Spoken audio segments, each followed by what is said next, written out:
ಸಾಕು ಸಾಕು ಎಷ್ಟು ಅಂತ ನಾವು ಇನ್ನು ನಾವೇ ಇರಬೇಕು. ಪ್ರೊಡ್ಯೂಸರ್ಗಳನ್ನ ಅನ್ನದಾತರು ಅಂತ ಹೇಳ್ತಾರೆ ಆಕ್ಚುಲಿ. ಅವರೇ ತಾನೇ ಅನ್ನದಾತರು. ಆ ಸತ್ಯ ಇದೆ, ಅವ್ರನ್ನ ನೋಡಿ ನಾವೆಲ್ಲ ಕಲಿಬೇಕು. ಒಂದು 10 ಸತಿ ನೋಡಿದ್ರೆ ಸಾಕು ಕನ್ನಡ ಏನು ಅನ್ನೋದು ಅವ್ರಿಗೆ ಗೊತ್ತಾಗತ್ತೆ. ಬಂಗಾರದ ಮನುಷ್ಯ ಕೆಲಸ ಕೊಟ್ಟು ಆಶ್ರಯ ಕೊಟ್ಟು ಊಟ ಹಾಕ್ತಾರಲ್ಲ. ನೀ ನಾಳೆ ನಮಸ್ಕಾರ ಸ್ನೇಹಿತರೆ, ನ್ಯಾಷನಲ್ ಟಿವಿಯ ಈ ಒಂದು ವಿಶೇಷ ಸೆಗ್ಮೆಂಟ್ಗೆ ಸ್ವಾಗತ. ನಾನು ಸುಜಯ್ ರಾಜ್. ಸ್ನೇಹಿತರೆ, ಇವತ್ತು ಕನ್ನಡ ಚಿತ್ರರಂಗದ ಪಾಲಿಗೆ ಒಂದು ರೀತಿ ಸುದಿನ ಅಂತಾನೆ ಹೇಳ್ಬೋದು. ನಮ್ಮ ಹೆಮ್ಮೆಯ ಹಿರಿಯ ನಟರಾದಂತಹ ಉಮೇಶ್ ಅವರಿಗೆ ಕನ್ನಡ ಸಾಹಿತ್ಯ ಪರಿಷತ್ನಿಂದ ಆಕ್ಚುಲಿ ಡಾಕ್ಟರ್ ರಾಜ್ ದತ್ತಿ ಪ್ರಶಸ್ತಿ ಬಂದಿದೆ. ಸೊ ಈ ಒಂದು ಸುಸಂದರ್ಭದಲ್ಲಿ ನಮ್ಮ ಜೊತೆಗೆ ಉಮೇಶ್ ಅವರು ಹಾಗೇನೆ ಅವರ ಪುತ್ರಿಯವರು ನಮ್ಮ ಜೊತೆ ಆಗ್ತಾ ಇದ್ದಾರೆ. ಸೊ ಅವರನ್ನ ಮಾತಾಡಿಸ್ತಾ ಹೋಗೋಣ ಬನ್ನಿ. ಸರ್, ಮೊದಲಿಗೆ ನಿಮಗೆ ಕಂಗ್ರ್ಯಾಚುಲೇಷನ್ಸ್ ದತ್ತಿ ಪ್ರಶಸ್ತಿ ಸಿಕ್ಕಿರೋದಕ್ಕೆ. ಸೊ ಹೇಗೆ ಅನ್ನಿಸ್ತಾ ಇದೆ ಸರ್? ತುಂಬಾ ಅತ್ಯುನ್ನತವಾದಂತಹ ಒಂದು ಗೌರವ ಪುರಸ್ಕಾರ ಅಂತಾನೆ ಹೇಳ್ಬೋದು ಇದನ್ನ. ಸೊ ಹೇಗೆ ಅನ್ನಿಸ್ತಾ ಇದೆ ನಿಮ್ಗೆ ಅಂತ?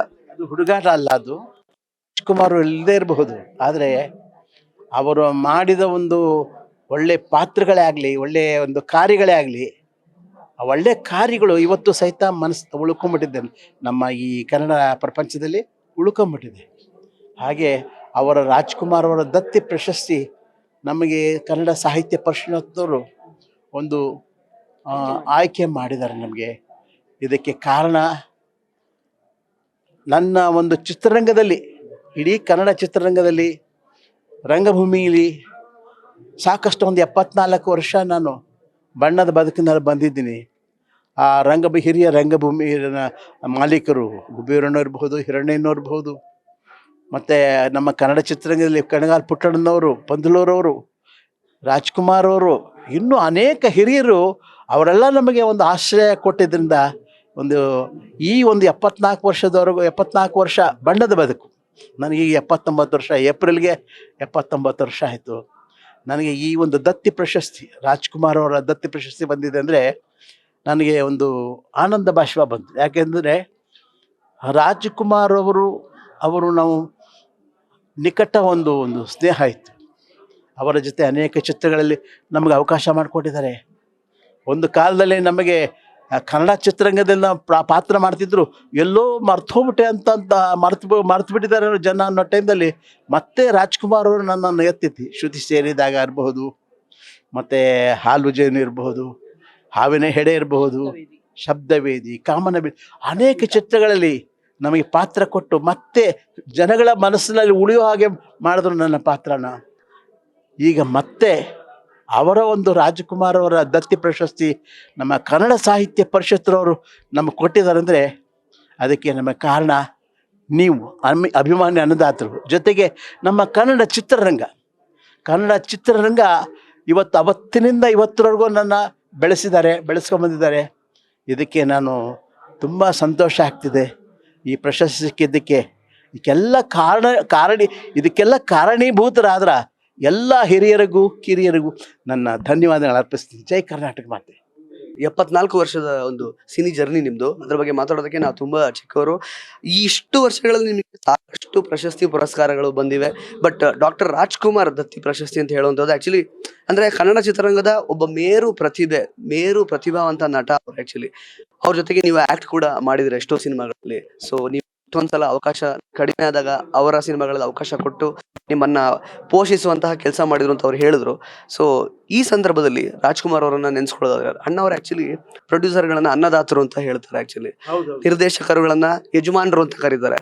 ಸೊ ಅವರ ಆ ಧೋರಣೆ ಅಂದ್ರೆ ಪ್ರೊಡ್ಯೂಸರ್ಗಳನ್ನ ಅನ್ನದಾತರು ಅಂತಾರೆ, ಅಭಿಮಾನಿ ದೇವರುಗಳು ಅಂತ ಫಸ್ಟ್ ಕರೆದವರೇ ಅವರು.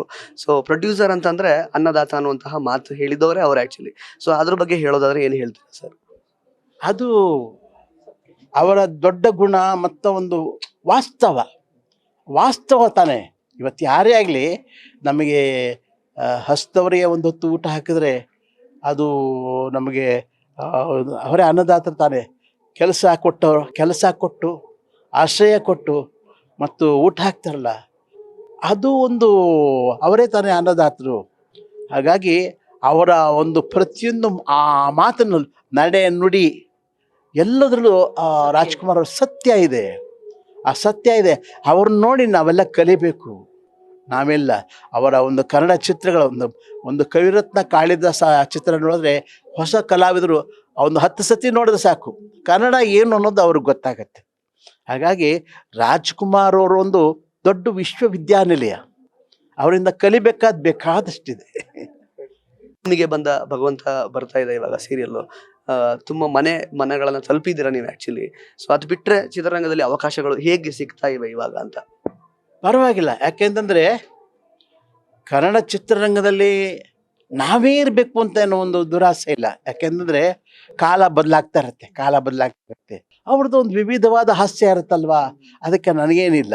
ಅದಕ್ಕೋಸ್ಕರ ಸಾಕು ಎಷ್ಟು ಅಂತ ನಾವು ಇನ್ನು ನಾವೇ ಇರಬೇಕು, ಕಲಿಬೇಕು. ಯಾಕಂದ್ರೆ ಈ ಬರೋ ಒಂದು ಹಾಸ್ಯ ಕಲಾವಿದರು ನೋಡಿ ನಾವೆಷ್ಟೋ ಕಲಿಯೋದಿದೆ.